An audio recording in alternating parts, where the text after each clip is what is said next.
नमस्कार दोस्तों, आज हम पढ़ेंगे 11वीं कक्षा के पहले चैप्टर संविधान क्यों और कैसे, जिसमें हम जानेंगे कि संविधान क्या होता है, क्यों होता है और कैसे होता है। चलिए जानते हैं कि संविधान क्या है। संविधान की आवश्यकता क्यों है, संविधान की सत्ता, भारतीय संविधान कैसे बना, विभिन्न देशों के संविधानों से लिए गए प्रावधान, ये सभी चीज़ें हम इसमें जानेंगे कि क्या क्या हुआ, कैसे कैसे हुआ। तो चलिए शुरुआत करते हैं, भारतीय संविधान क्या है। सबसे पहला क्वेश्चन यही बनता है कि भारतीय संविधान है क्या। तो चलिए देखते हैं कि भारतीय संविधान क्या है। पहला, जनता की विशिष्ट आकांक्षाओं को पूरा करने का साधन, यानी कि जो भी आकांक्षाएं होंगी उसको क्या करेगा, पूरा करेगा। यानी कि जैसे हमारी जो भी इच्छा होती है उसको पूरा करने का कार्य कौन करेगा, संविधान। ठीक है। राजनीतिक प्रक्रिया के मूल ढांचे का निर्धारक, यानी कि जो भी राजनीतिक प्रक्रिया होगी, जो भी पॉलिटिकल, जो भी स्ट्रक्चर होता है उसका निर्धारण कौन करेगा, तो संविधान, यानी कि वो भी संविधान से ही होगा। सरकार तथा जनता के बीच संबंधों का विनियमन, यानी कि उन दोनों के बीच में किस तरीके के संबंध होंगे, ये सभी का निर्धारण भी कौन करेगा, संविधान करेगा। सरकार के 3 प्रमुख अंगों विधायिका, कार्यपालिका, न्यायपालिका की स्थापना भी कौन करता है, संविधान करता है। आने वाले चैप्टर में हम पढ़ेंगे कि विधायिका, कार्यपालिका और न्यायपालिका क्या होता है। चलिए आगे बढ़ते हैं। हमें संविधान की आवश्यकता क्यों है, हमें संविधान की आवश्यकता क्यों है। तो आइए हम बात करते हैं कि हमें संविधान की आवश्यकता है क्यों। तो चलिए शुरू करते हैं। मनुष्य एक सामाजिक प्राणी है। मनुष्य क्या है, सामाजिक प्राणी। समाज विभिन्न प्रकार के समुदायों से बनता है, यानी कि ग्रुप से बनता है। इन समुदायों में तालमेल बैठाने के लिए संविधान जरूरी है। आपने देखा होगा कि संविधान में अलग अलग तरीके के क्या होते हैं, ग्रुप्स होते हैं, समुदाय होते हैं, अलग अलग आधार पे बने होते हैं। उनके बीच में आपसी समझौता, तालमेल बिठाना बहुत जरूरी होता है। इसके लिए संविधान की आवश्यकता होती है। संविधान जनता में आपसी विश्वास पैदा करने के लिए मूलभूत नियमों का समूह उपलब्ध करवाता है, यानी कि ये क्या करवाता है, नियमों को उपलब्ध करवाता है। ठीक, तो ये भी कार्य किसका है, संविधान का। तो आपके लिए बता दूं कि नियमों को क्या करवाता है, उपलब्ध करवाता है। संविधान यह भी तय करता है कि अंतिम निर्णय लेने की शक्ति किसके पास होगी, यानी कि अंतिम निर्णय लेगा कौन।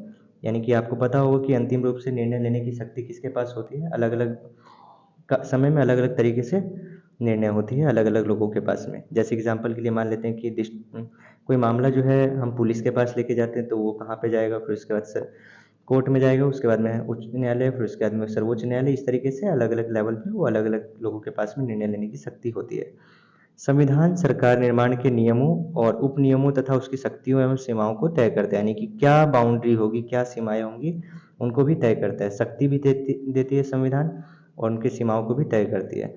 एक न्यायपूर्ण समाज की स्थापना के लिए संविधान जरूरी है, यानी कि जो न्यायपूर्ण समाज होगा उसके लिए क्या होगा, संविधान की आवश्यकता जरूरी है। चलिए देखते हैं संविधान की आवश्यकता।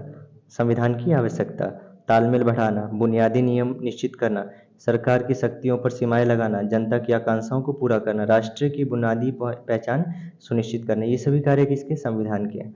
चलिए आगे बढ़ते हैं।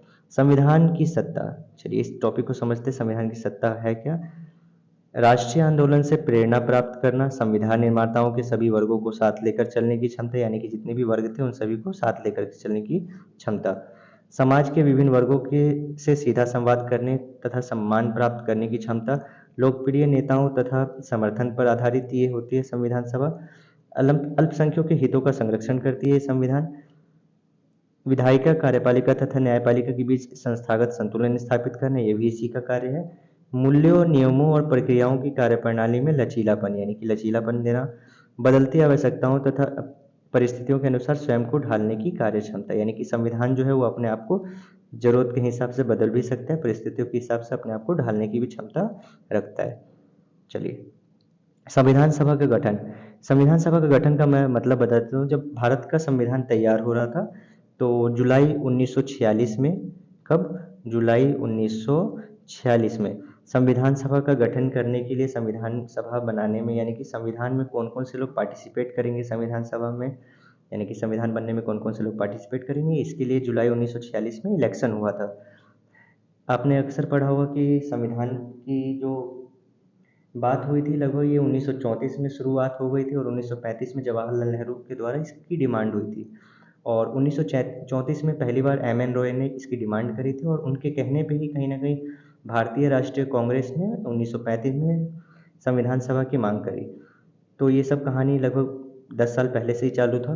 संविधान सभा की पहली जो बैठक होती है वो 9 दिसंबर 1946 को, और जो दूसरी बैठक होती है वो भी बहुत इंपॉर्टेंट है, वो 10 दिसंबर को होती है, सॉरी माफी चाहूंगा 11 दिसंबर को होती है। कितने तारीख को? 11। 9 दिसंबर 1946 को पहली बैठक होती है, तो उसमें अस्थायी अध्यक्ष जो होते हैं वो डॉक्टर सच्चिदानंद सिन्हा होते हैं, और 11 दिसंबर 1946 को जो बैठक होती है उसमें जो अस्थायी अध्यक्ष होते हैं उनका नाम होता है डॉक्टर राजेंद्र प्रसाद। 14 अगस्त 1947 को विभाजित भारत के संविधान सभा के रूप में पुनः इसकी बैठक हुई, यानी कि कब? 14 अगस्त 1947 को, यानी कि जब भारत और पाकिस्तान का बंटवारा हो चुका था। आपको बता दूं कि जब जुलाई 1946 में बैठक हुई थी, यानी कि जब इलेक्शन हुए थे उस समय 389 मेंबर्स थे। कितने? 389। और जब उसके बाद में इलेक्शन हो गया, फिर उसके बाद में जब बंटवारा हो गया तो लगभग 299 मेंबर्स बने थे, जिसमें से 93 सदस्य जो थे वो देशी रियासतों के थे और बाकी के सदस्य अन्य अन्य जगहों से आ रहे थे। चलिए आगे बढ़ते हैं। प्रत्यक्ष निर्वाचन, यानी कि जो भी होगा वो क्या होगा? प्रत्यक्ष निर्वाचन होगा। निर्वाचन का मतलब चुनाव होना। चलिए, प्रतिनिधि परक संविधान सभा की ये प्रारूप है कि किस तरीके से संविधान हमारा बना था। सभी समुदायों की भागीदारी होगी, विचार विमर्श एवं सहमति पूर्वक निर्णयों पर बल होगा, यानी कि जो विचार विमर्श से जो भी सहमति बनेगी उस पर बल होगा। संविधान, भारतीय संविधान कैसे बना? चलिए सुनते हैं कि कैसे बना। आपको बता दूं कि संविधान बनने में काफ़ी लंबा समय लगा था, 2 साल 11 महीने 18 दिन लगे थे। लेकिन आपको बता दूं कि 2 साल 11 महीने 18 दिन लगने के पीछे कई सारे कारण थे। जब पहली बार जुलाई 1946 में संविधान सभा की बैठक के लिए इलेक्शन हो रहे थे कि कौन कौन से लोग संविधान में पार्टिसिपेट करेंगे, तो उसके बाद से लेकर के लगभग दिसंबर 1946 जब पहली बैठक हुई थी, और उसके बाद से लगभग 2 साल 11 महीने 18 दिन तक इतनी बैठक हुई थी, और उसके बाद में लगभग 64-65 लाख रुपए के आसपास खर्च भी हुआ था।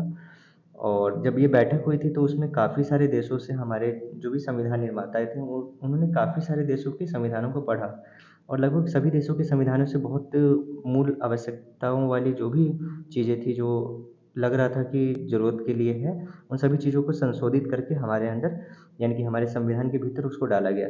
संविधान सभा के कामकाज की शैली और कार्यनिधि, चलिए देखते हैं आगे क्या हुआ था।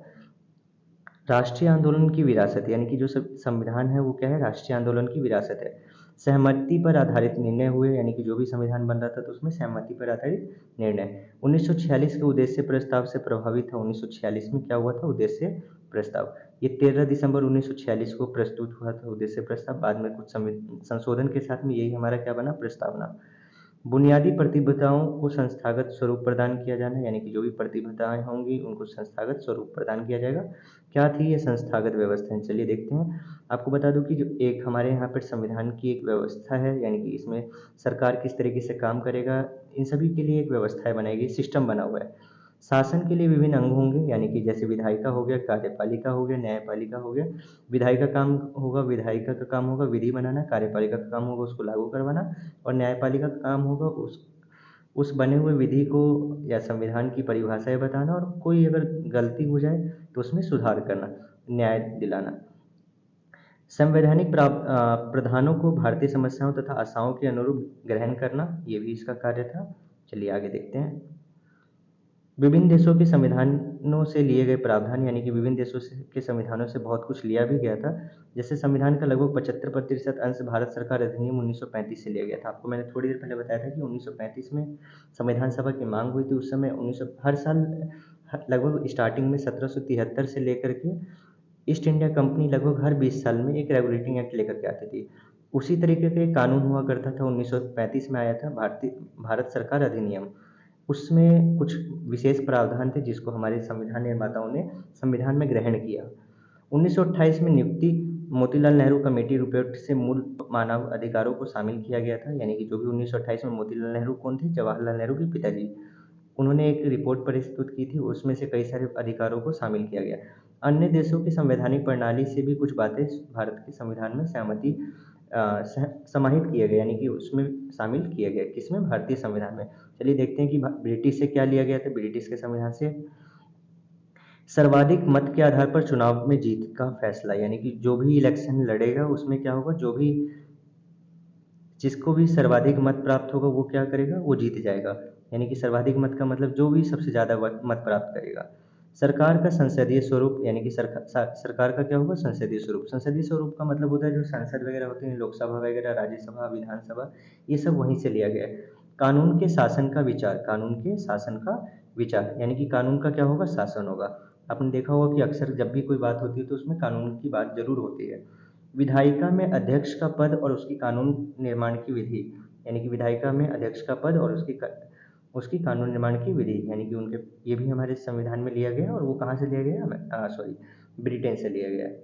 अभी हमने देखा कि ये सभी कुछ ब्रिटेन से लिया गया है। अब अमेरिका का संविधान, मौलिक अधिकारों की सूची, आपने देखा होगा कि हमारे संविधान में मौलिक अधिकार है, वैसे तो 12 से 35 तक है, लेकिन 14 से लेकर के आपने 32 तक पढ़ा होगा। इसमें लगभग 6 मौलिक अधिकार आपने पढ़े होंगे। एक जो मौलिक अधिकार संपत्ति का अधिकार था, उसको बाद में हटा दिया गया था। चलिए आगे बढ़ते हैं। न्यायिक पुनरावलोकन की शक्ति और न्यायपालिका की स्वतंत्रता और उपराष्ट्रपति का पद। एक राष्ट्रपति का पद होता है, उपराष्ट्रपति का पद होता है। अभी फिलहाल उपराष्ट्रपति का पद खाली है। 9 सितंबर 2025 को उपराष्ट्रपति पद का इलेक्शन होना अभी बाकी है। तो अभी हम देखेंगे ये सब कुछ कहाँ से लिया गया? अमेरिका के संविधान से। अब आयरलैंड के संविधान से भी कुछ ना कुछ लिया गया है। राज्य की नीति निर्देशक तत्व होंगे, अभी हम पढ़ेंगे भी अगले चैप्टर में कि राज्य की नीति निर्देशक तत्व क्या होते हैं। तो देखेंगे कि राज्य का कुछ कर्तव्य वगैरह होता है कि किस तरीके से उन लोगों के कल्याणकारी कार्य करेंगे। राज्यसभा में मनोनीत सदस्यों का प्रावधान, यानी कि राज्यसभा में लगभग कितने मेंबर्स होते हैं? आप कमेंट करके बताएंगे कि लगभग कितने मेंबर्स होते हैं। मैं आपको बता दूं कि आप ही बताएंगे कि कितने मेंबर्स होते हैं राज्यसभा के, ये कमेंट करके आप बताएंगे। चलिए, फ्रांस का संविधान, यानी कि फ्रांस के संविधान से हमने क्या लिया है? स्वतंत्रता, समानता और बंधुत्व का सिद्धांत लिया है। अब आप मुझे कमेंट करके बताएं कि स्वतंत्रता कौन से आर्टिकल में है संविधान के, और समानता कौन से आर्टिकल में, और बंधुत्व मतलब क्या होता है। चलिए, कनाडा का संविधान। कनाडा का संविधान का अर्थ क्या है? यानी कि कनाडा से हमने बहुत कुछ लिया है, देखते हैं कि क्या क्या चीज़ें ली हैं। एक अर्ध संघात्मक सरकार का स्वरूप, यानी कि सशक्त केंद्रीय सरकार वाली संघात्मक व्यवस्था ली है हमने कहाँ से? कनाडा के संविधान से।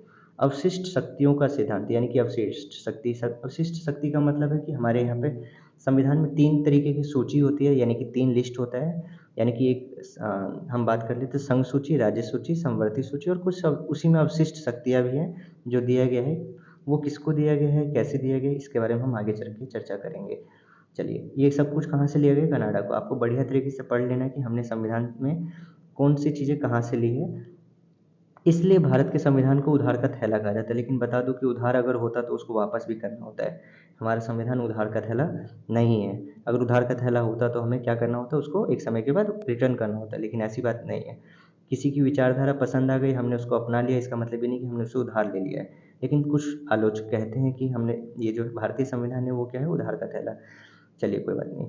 दूसरी तरफ भारत के संविधान को पुष्प गुच्छ बकेट भी कहा जाता है, जिसमें विभिन्न देशों से लिए गए सिद्धांत रूपी पुष्प शामिल है, यानी कि इसके अंदर में ये बकेट की तरह है, गुलदस्ते की तरह है, जिसमें हमने बढ़िया बढ़िया फूलों को अलग अलग देशों के संविधान से अपनाया है। चलिए आगे बढ़ते हैं। आगे ये चैप्टर खत्म हो जाता है, इसके बाद में हमारा जो है सेकंड चैप्टर चालू होगा, और इससे रिलेटेड कुछ क्वेश्चन एंड आंसर्स आपको मिल जाएंगे। और अगर आप कहेंगे तो इसके ऊपर वीडियो भी बन जाएगी, कमेंट में करिएगा। कमेंट बॉक्स में अगर कोई क्वेश्चन पूछना हो तो आप पूछ सकते हैं, और चैनल को लाइक सब्सक्राइब कर लें। चलिए ठीक है, मिलेंगे अगले चैप्टर में। धन्यवाद।